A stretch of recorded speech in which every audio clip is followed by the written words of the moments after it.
Welcome to episode 106 of the Girl About the Globe podcast. For this episode, I'm going to transport you to the Asian country of Vietnam, a country that's very much overlooked by its neighbours, Thailand and Cambodia. If you've ever wanted to go to this Asian country, this episode is for you. Stay tuned. Welcome to Girl About the Globe, a podcast for you, the solo female traveller, empowering women to travel solo with maximum adventure, minimum impact. Vietnam is such an interesting country to explore. It may not be your first choice because you may prefer to go to neighbouring countries such as Thailand or Cambodia, which are both amazing, by the way. But it is still a very surprising country, with some of the areas remaining relatively untouched and some of the other areas very touristy. But it does have natural beauty and diverse terrain. So you can spend your time sailing on beautiful bays, trekking in the mountains, floating down the delta, or exploring old French colonial towns. Enough people speak English here to get by, so you have no problem being understood, especially in the capital, Ho Chi Minh, which used to be called Saigon. But there is a reason that Vietnam doesn't really get the volume of travellers as its neighbours. It isn't as easy to travel here because the infrastructure, for example, isn't as good as Thailand. And you might need a little bit of patience. The capital is very loud with lots of traffic, so it can be very overwhelming, and trying to cross the road definitely takes time in the capital.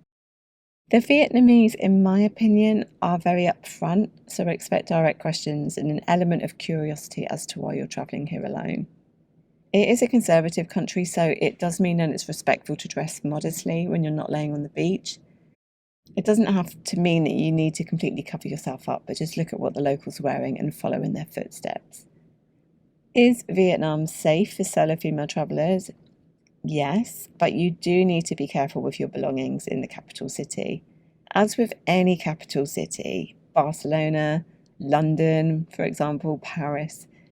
But in Ho Chi Minh, there have been instances of bag snatching on motorbikes. So a motorbike driver will come past and just snatch your bag off your shoulder. So make sure that you keep your money and your phone in your pockets and out of sight. You will also see begging here, especially by children in the tourist areas. Look at other ways to help them. Try not to give them money, as hard as it is. If you do give them money, you are encouraging them to keep begging and not go to school. So have a look at one of the other ways that you can help them, such as one of the social impact businesses that are in Vietnam. I've actually got an article on social impact projects in Vietnam on the Girl About the Globe blog. As with anywhere, just be respectful when you take pictures and ask a local's permission. Vietnam is doable as a solo traveller. I have done it as a solo traveller, but you might feel more comfortable in a group tour for this country. Ho Chi Minh is the capital. Crossing the road isn't the easiest here, and if you do prefer to take transport instead, then you can jump on the back of a motorbike taxi, which is very common in Southeast Asia. You can even do your own tour with a taxi driver that is a motorbike taxi. Ho Chi Minh is actually a city that's wired for action. There's a very growing art and music scene here. And you can see the beautiful architecture by day and then experience the nightlife when the sun goes down. Do give yourself time to adjust here, because the size of the city, the noise, the chaotic traffic can be a culture shock and it can be very overwhelming. So make sure just to spend a few nights just acclimatising to Vietnam. And Ho Chi Minh City itself is a good base to begin your Vietnam trip. Unless you're starting from the north in Hanoi and working your way down, you may probably start from Ho Chi Minh and work your way up the country. It does have some really relaxing guest houses along the riverfront, which are really lovely and a great place just to relax. In the capital as well, you can also visit old war relics, museums, the red brick Notre Dame Cathedral, and you'll also find company in the backpacker area, which is called Le Loi, and plenty of rooftops to mingle on. For great views of the city, head to the Panorama Saigon Trade Centre. It used to be the highest building. I'm now living in Dubai, which has the highest building in the world, or the Bitexco Financial Tower, which is the highest there.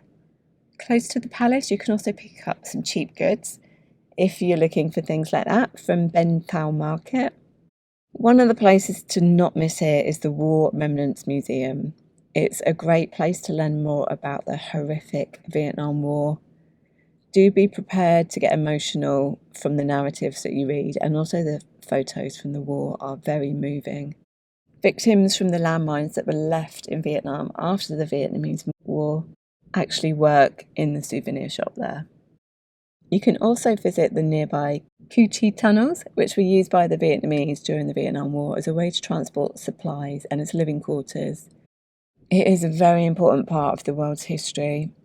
Or you can just relax and slow down the pace on the Mekong River and take a Mekong Delta tour. Visit the floating markets. Bangkok isn't the only place that has floating markets. You can sail through a canal on a sampan, which is basically the name for a flat-bottomed wooden boat. And then along the river, you will find lush greenery, rice paddies that Southeast Asia is known for, rivers that they're all beautifully woven together, where you can canoe or kayak along the river. If you head to the Central Highlands, it's slightly less trodden, which means it's not really part of the usual tourist track. You can spend a few days in Dalat, which is a charming alpine area, which has got a lovely colonial palace, French-style villas, and a lake. It's a lovely budget-friendly town, and then from here you can visit 3 different waterfalls, and you can even abseil down them. You can visit the coffee region of Bon Matot for unique tasting coffee before hiking to the thunderous waterfalls. If you've never seen a pepper plantation before, which I'd never done, then you can go to Pleiku, which is surrounded by pepper plantations, and it's among the tea, coffee and the rubber plantations too. You can stay in a longhouse with the local Manong in Lac Lake. There you can watch a traditional cultural Mong Gong performance and also watch their tradition of fishing whilst being surrounded by light-glowing hills. The Central Highlands are also perfect for the cultural solo who's interested in the traditional ways of life of the Highlanders who live there. One of the very unique places to visit in Vietnam, which I've been to, is the Crazy House in Dalat. It was designed by a Vietnamese architect. It's a Gaudi-style building, if you've ever been to Barcelona. It kind of resembles the arty design of Gaudi, and it's got a colourful design and a good use of natural elements. Seeing the exterior is one of the 3 things that you can do there. It is a guest house. It's called Hang Na Guest House, so you don't have to be a guest to look inside, but for an admission fee you can actually wander around its interior and just marvel at its crazy fairy tale design. When you're ready for the beach, either head south to the beautiful bay of Ki Ga, or you can follow the crowd to Nha Trang, which is a popular beach town. Nha Trang actually has 3 lakes, or you can head to Doc Let Beach for a white sand beach, which is an hour and a half away by bus, or to meet others, head to the sailing club. There's also sand dunes here, which is in a place called Mui Mei. To see it yellow, it's best to visit at sunset, and to see it white, it's best to visit in the early morning. There's also a fairy stream that will send you into a fairy world with an enchanting red canyon and bamboo forest. If you do love beaches, the best place to go is Phu Quoc Island. It's a paradise island with white sand beaches, traditional villages and a UNESCO national park. You'll also find local markets and street food among its resorts, bars and cafes. Long Beach is the place for a beachfront restaurant and luxury resort. It's a gorgeous place located in the south of the country. Next to Hoi An is Da Nang. It's a coastal city which was once a colonial port. Da Nang is halfway between the south and the north. It has a big French influence here, which is really easy to spot from its French colonial buildings. It's also got a coastline of 30 kilometres, so it's a good place to stop for the beach. Lang Ko Beach and Mai Ki Beach are one of the most popular, and you can also try diving or water skiing along the coastline. Things to do in Da Nang include climbing to the top of marble mountains. These are limestone and marble hills where you'll find Buddhist pagoda temples and craftsmen working. One of the best statues I got from Vietnam I actually got from the Marble Mountains and from one of the craftsmen that was working there. At the top you can see the beaches in the distance, or you can visit Song Tra Mountain, which is a national park where you can hike through jungle scenery and spot monkeys if you're lucky. You can see the pink Da Nang Cathedral, a unique Vietnam church with views of the city from the tower. You can see hundreds of stone and terracotta sculptures and learn more about the Cham tribe at the Cham Museum. If you need some activities to get your heart pumping, you can go surfing or jet skiing at Non Nook Beach and see the Buddha statue at Pap Lam Pagoda. Or you can just take a photo of Dragon Bridge, which apparently is the longest bridge in the country. If you like history, you should definitely consider staying a night or two in a riverfront town called Hue. It used to be the country's former royal capital. It's one of the most charming places in Vietnam, and it's oozing with tombs of the ancient emperors, pagoda temples, and the gorgeously named perfumed river. You can visit the Institute of the Blind to support the blind and experience a blind massage there too. It's also one of the places to learn about local life, and you get to see a slightly lesser touristy side of the country. You can cook traditional Vietnamese food or go crab fishing in the coconut groves. Where else do you get a chance to do that in the world? If you travel from Hue to Hoi An, you do see beautiful views as you go across the Hoi An Pass. If you're looking for a handmade silk dress, look no further than Hoi An. It's an ancient town that is a UNESCO World Heritage Site, and it's a very well-preserved port town. It's an old French colonial town. It's got hidden gems amongst the Chinese temples. You can also see My Son, which is a Hindu temple complex. Don't forget to sample the local delicacies of banh mi and egg coffee instead. And yes, I just did say egg coffee. You should definitely come and sample the noodles there, which are only sold in Hoi An. And there's also a beach nearby. Another place to see in Vietnam is Ha Song Dun Cave. It's a monstrous cave. It's actually earned the title of the largest cave on Earth, and for good reason. It's massive and it's incredibly beautiful. You do need to take a private guided tour to see it, but it's well worth it.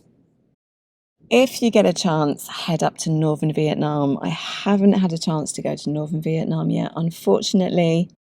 I do have a friend who recently came back from there, and he did say that it's now extremely touristy. So if you do want to avoid the tourists, there are many ethnic minority villages there within its highlands of Hanoi, and they offer the opportunity to stay with local families where you can cook traditional meals and hike the beautiful highlands. You will find lots of people to hang out with in northern Vietnam, whether you decide to stay in Hanoi, which is actually called the Paris of the East, or if you decide to stay in a homestay and do the cultural thing. Hanoi itself apparently can be chaotic and a bit overwhelming, but it does have a nice vibe. You can learn about its rich history or take a rickshaw ride to fully experience the city. There's also water puppet shows here. It's one of the things to do. It's a tradition that originated in northern Vietnam from flooded rice paddies, where the locals would entertain themselves by performing with puppets while standing in the flooded water. It's usually accompanied by traditional music as well.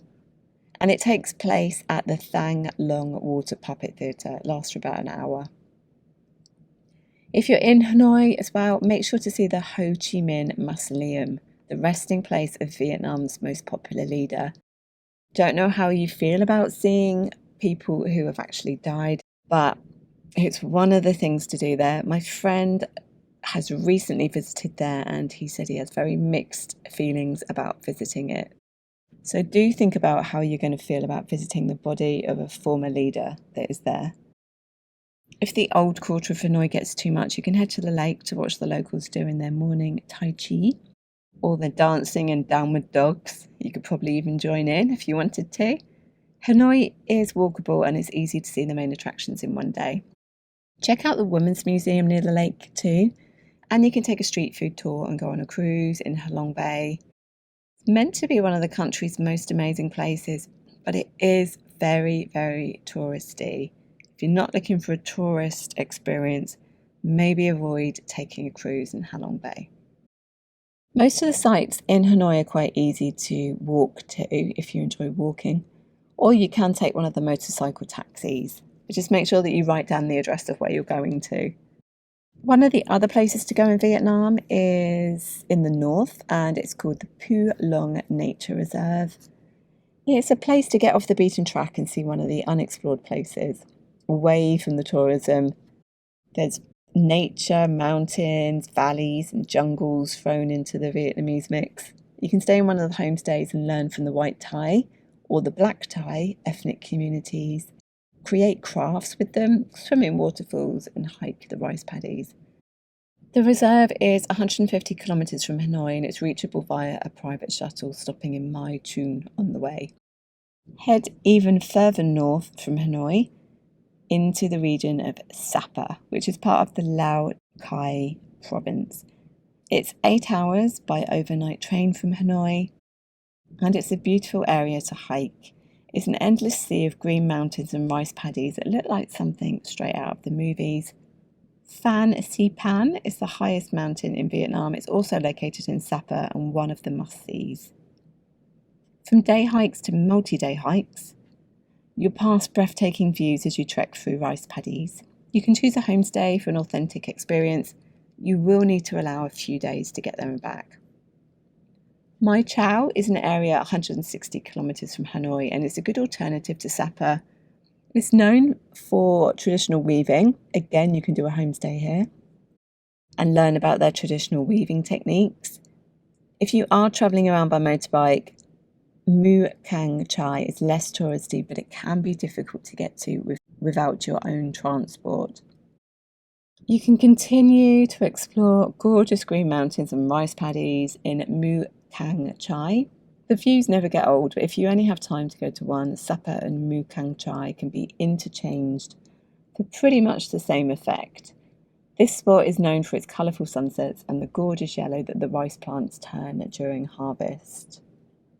If you want to go chasing waterfalls, you can take a raft ride right up to the edge or swim in turquoise pools at the Ban Chikok Ditien Falls. I've no idea if I'm pronouncing that properly.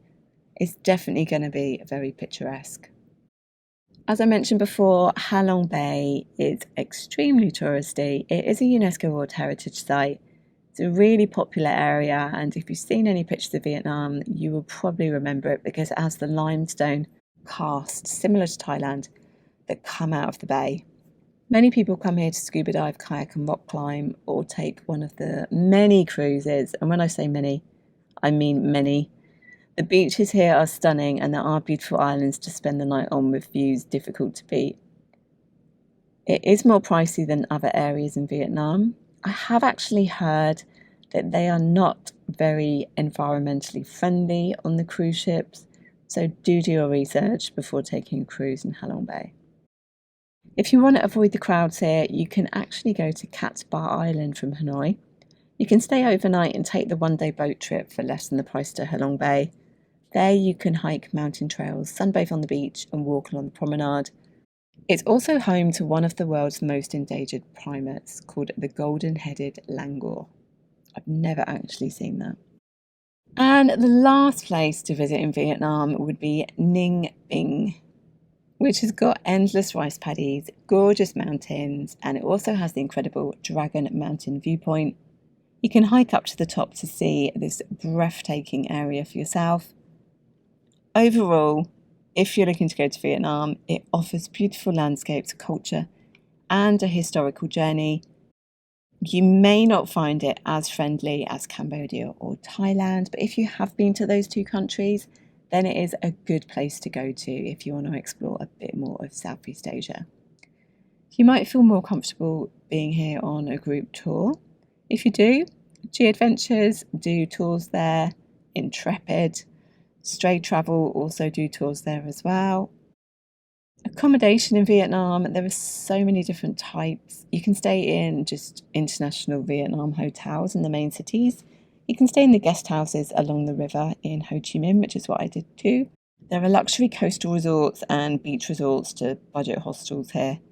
You may need to pay tax on top of your room costs and expect the accommodation to ask for your passport. When I stayed, they used to have an honour system in the guest houses where you write down all the food and drink that you consume in the guest book and then you just pay when you leave. Don't know if they still do that. The rooms generally come with a fan, which is more of a budget option unless you pay for the air conditioning. For the more cultural experience, head to the Central Highlands in the north for the homestays in traditional stilt houses within the local communities. There's also Airbnb as well, but again, I don't think you really need to stay in Airbnb here. Travelling around Vietnam, there is a variety of transportation here. If you're short on time, you could consider taking an internal flight. There's a cheap airline called GatG that fly throughout Vietnam.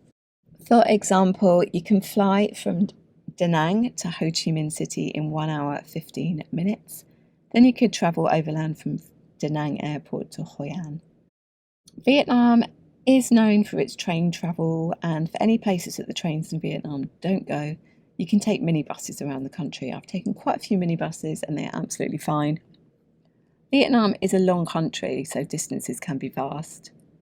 One of the best ways to travel through it is by taking an overnight train, especially if you're short on time, and it also obviously incorporates your accommodation for that evening. So you can go from Sapa to Hanoi on an overnight train. There's also a train called the Reunification Express. I don't know if you've heard of it. It's a north-south railway that connects Hanoi to Ho Chi Minh. It's a symbol of reunified Vietnam, and it passes through rice fields and small towns. The trains have different seating and sleeping options, so you've got hard seats, a hard berth with 6 beds you'll be sharing with 5 other people, or a soft berth with 4 beds.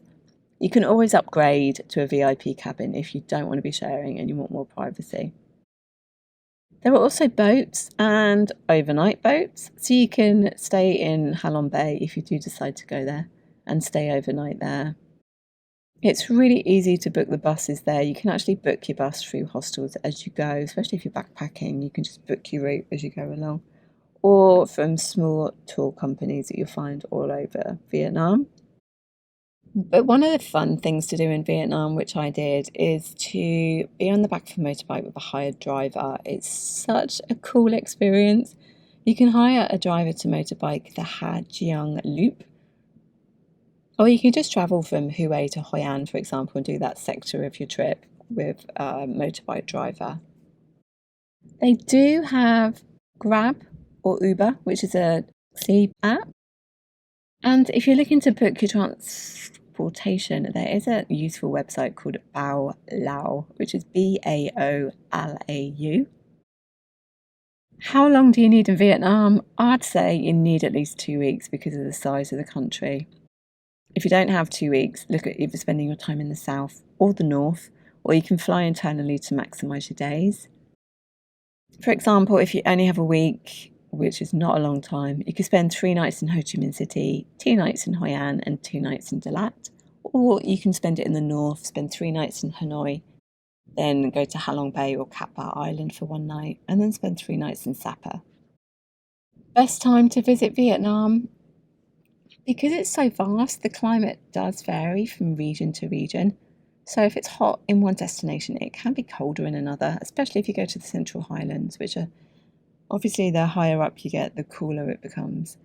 Ho Chi Minh is hot all year round, so you can visit any time, but it can be very humid in April. Vietnam does have a rainy season, which is generally from June to October. If you are travelling during that time, just take a raincoat. Sometimes the rain is a bit of a welcome respite, and it only may rain heavily for a short period of time and then it just clears. But you may prefer to avoid the rainy seasons if you are flexible with your times. November to March are good months to travel because it can be cooler in the north and not as humid in the south. It also has a blossom season in the mountainous areas, and September to October is a good time to see the Sapa rice paddies before the harvest. There are a few different airports here. You have the one in Ho Chi Minh, which is called Tan So Nhat International Airport, which has still got the airport code as the abbreviations of Saigon, SGN. There's also Hanoi Airport and Da Nang Airport, which is a 4-minute ride into Da Nang. Frequently asked questions: can you drink the water? I wouldn't recommend drinking tap water. I would take a water filter flask with you if you can. Tipping isn't expected, but it is appreciated. You can barter in the markets, but just remember to barter ethically. There are ATMs in the country. They drive on the right-hand side of the road. It is good for vegans and vegetarians. They do a really good dish called po chay, which is a soup with tofu, which is gluten-free. And they also have other delicacies, such as Vietnamese rice paper rolls with vegetables, which is called goi kong. Or there is also a baguette with a vegetarian filling, which is called ba mi chai. There aren't any 7 wonders of the world here, but I honestly think that Halong Bay should be, from the pictures that I've seen. So I hope that I have inspired you to go to Vietnam. If I have, then you can actually find a solo travel in Vietnam guide on the Girl About the Globe blog. And I will be back next week with another podcast episode. Thanks for listening to our Girl About the Globe podcast, making solo travel easier for you. Find everything that you need for your solo travels at girlabouttheglobe.com, and don't forget to subscribe so you don't miss an episode.